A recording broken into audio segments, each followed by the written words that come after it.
Hello అందరికీ నమస్కారం. Welcome to Tejasri news. విజయవాడలో జరిగిన మహానాడు కార్యక్రమంలో తెలుగుదేశం పార్టీ రాష్ట్ర ప్రధాన కార్యదర్శి పలమనేరు శాసనసభ్యులు అమర్నాథ్ రెడ్డి తనదైన శైలిలో మాట్లాడారు. విమానయాన శాఖ మంత్రి రామ్మోహన్ నాయుడు అమర్నాథ్ రెడ్డిని ఉద్దేశించి వయసులో సీనియర్, ఆలోచనలో జంజి అనగానే ఏమాత్రం తడుముకోకుండా నేను చంద్రబాబు నాయుడు శిష్యుడు అంటూ బదులిచ్చారు. దీంతో సభలో నవ్వులు పూయించారు. అనంతరం తన పదునైన ప్రసంగంతో అందరినీ ఆకట్టుకున్నారు. రాష్ట్ర విభజన అయిన తర్వాత రాజధాని లేక, పరిశ్రమలు లేక, ఆర్థిక వనరులు లేక పూర్తిగా సంక్షోభంలో ఉన్నటువంటి సమయంలో ఈ రాష్ట్రాన్ని ముందుకు తీసుకెళ్లడానికి, రాష్ట్రాన్ని అభివృద్ధి పదంలో నడిపించడానికి ప్రయత్నం చేసినటువంటి నాయకుడు చంద్రబాబు నాయుడు అంటూ ప్రారంభించిన ఆయన పలు అంశాలను స్పృశిస్తూ తన ప్రసంగంతో అధినాయకుడు చంద్రబాబు మరియు లోకేష్ తదితర ప్రముఖ నేతలను ఆకట్టుకున్నారు. వయసులో సీనియరు, ఆలోచనలో మాత్రం జెన్జీ. నేను చంద్రబాబు నాయుడు గారి శిష్యుడు కదా. పెద్దలు, పూజ్యులు, తెలుగుదేశం పార్టీ జాతీయ అధ్యక్షులు చంద్రబాబు నాయుడు గారికి, తెలుగుదేశం పార్టీ భవిష్యత్ నాయకులు లోకేష్ బాబు గారు, రాష్ట్ర తెలుగుదేశం పార్టీ అధ్యక్షులు పల్లా శ్రీనివాస్ గారు, ఈ సమావేశంలో ఉన్నటువంటి తెలుగుదేశం పార్టీ కుటుంబ సభ్యులందరికీ కూడా పేరు పేరున నా హృదయపూర్వక నమస్కారం. రాష్ట్ర విభజన అయిన తర్వాత రాజధాని లేక, పరిశ్రమలు లేక, ఆర్థిక వనరులు లేక పూర్తిగా కూడా సంక్షోభంలో ఉన్నటువంటి సమయంలో ఈ రాష్ట్రాన్ని ముందుకు తీసుకెళ్ళడానికి, రాష్ట్రాన్ని అభివృద్ధి పదంలో నడిపించినటువంటి దానికి ప్రయత్నం చేసినటువంటి నాయకుడు మన చంద్రబాబు నాయుడు గారు. అదేవిధంగా ఈ 2 సంవత్సరాల్లో మళ్ళీ 2024లో అధికారంలోకి వచ్చిన తర్వాత గడచిన సందర్భంలో ఈ రాష్ట్రం పూర్తిగా కూడా పరిశ్రమలు రావాలంటే భయపడేటువంటి పరిస్థితి నుంచి మళ్ళీ ఒక నమ్మకాన్ని క్రియేట్ చేసి ఈ రాష్ట్రానికి మళ్ళీ పరిశ్రమలు, పెట్టుబడులు తీసుకురావడానికి రాత్రనక పగలనక లేకుండా ప్రపంచం మొత్తం కూడా తిరిగి ఆ కార్యక్రమాన్ని, ఆ నమ్మకాన్ని మళ్ళీ కల్పించినటువంటి వారు మన ముఖ్యమంత్రి చంద్రబాబు నాయుడు గారు, యువ నాయకుడు లోకేష్ బాబు గారు అని చెప్పి సందర్భంగా తెలియజేసుకుంటున్నా.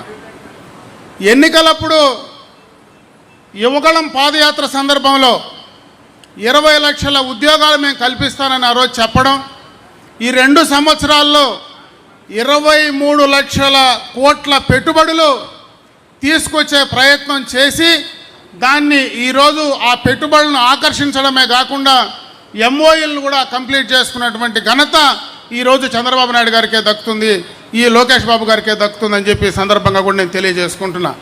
ఈరోజు చాలా పెట్టుబడులు వచ్చాయి.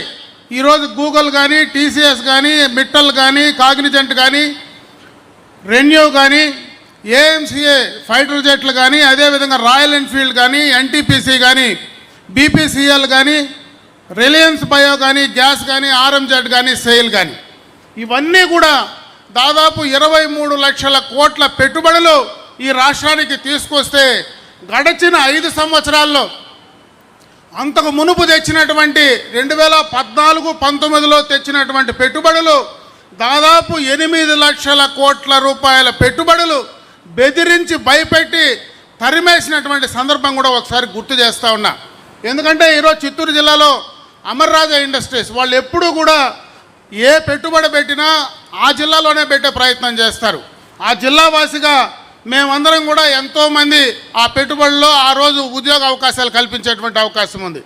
దాదాపు 9,000 కోట్ల రూపాయలు పెట్టుబడులు పెట్టాలని ముందుకొస్తే ఈ రాష్ట్రం నుంచి భయపెట్టి బెదిరించి పక్క రాష్ట్రానికి తరిమేసినటువంటి సందర్భాన్ని ఒకసారి గుర్తు చేస్తూ ఉన్నా.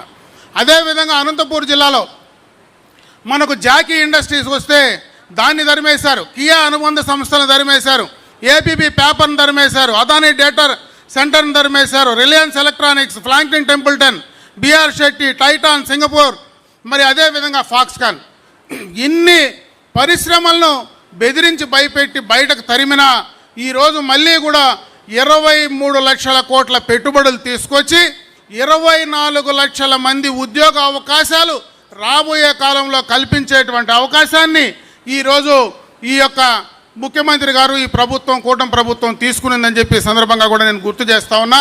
అదేవిధంగా ఈ యొక్క 2 సంవత్సరాల్లో దాదాపు 7 లక్షల మంది ఈ ప్రైవేటుకు సంబంధించినటువంటి పెట్టుబడుల ద్వారా ఉద్యోగ అవకాశాలు కల్పిస్తే ప్రభుత్వ పరంగా ఆ రోజు ఎన్నికలకు ముందు ఈ చెప్పినటువంటి మాట ప్రకారం మెగా డిఎస్సి ద్వారా మరి దాదాపు మెగా డిఎస్సి ద్వారా 15,941 మందికి, కానిస్టేబుల్కు 6,100 మందికి, ఎస్ఐలకు అదేవిధంగా 414 మందికి, అదేవిధంగా చాలా ఈరోజు ఆ ప్రభుత్వ రంగ సంస్థల్లో కూడా ఉద్యోగాలు కల్పించినటువంటి ఘనత ఈ ప్రభుత్వానికే దక్కుతుందని చెప్పి సందర్భంగా కూడా నేను తెలియజేసుకుంటున్నా. ఎందుకంటే ఈరోజు ప్రభుత్వ పరంగా యువతకు ఉపాధి అవకాశాలు కల్పించే విధంగా ఈ కార్యక్రమాలన్నీ కూడా చేస్తూ ఉన్నాం. నేను ఒక ఉదాహరణ మాత్రమే చెప్తా. ఈరోజు వీటన్నిటికీ ఒకసారి రాయలసీమ ప్రాంతంలో అనంతపూర్ జిల్లా చాలా వెనుకబడినటువంటి జిల్లా. ఆ జిల్లాలో చంద్రబాబు నాయుడు గారి ఆలోచనతో ఆ రోజు కియా ఇండస్ట్రీని తీసుకొచ్చారు. ఆ కియా పరిశ్రమకు సంబంధించి 535 ఎకరాలు మాత్రమే ఆ రోజు కియా మెయిన్ ప్లాంట్కి ఇచ్చాం.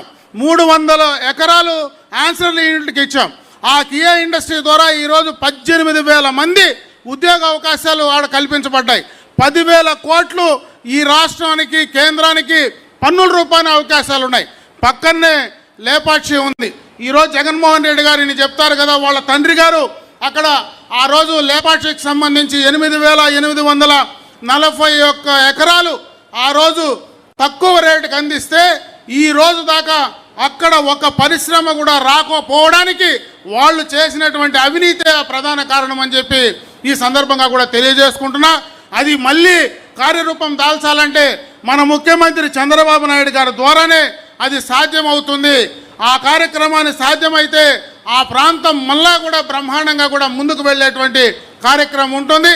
ఆ పరిశ్రమల వల్ల ఈరోజు అనంతపూర్ జిల్లా లాంటి జిల్లా వెనుకబడిన జిల్లా పూర్తిగా కూడా ముఖ చిత్రమే మారిపోయినటువంటి సందర్భాన్ని ఒకసారి గుర్తు చేస్తూ ఈ కార్యక్రమం ద్వారా ఇంకా ఎక్కువ అవకాశాలు రాబోయే 3 సంవత్సరాల్లో పూర్తిగా చేయడానికి ప్రభుత్వం సిద్ధంగా ఉందని చెప్పి తెలియజేసుకుంటూ నాకు ఈరోజు ఈ అవకాశం కల్పించినటువంటి పెద్దలకు హృదయపూర్వకంగా ధన్యవాదాలు తెలియజేసుకుంటూ సెలవు తీసుకుంటున్నా. జై హింద్. అమర్నాథ్ అన్నగారికి ధన్యవాదాలు.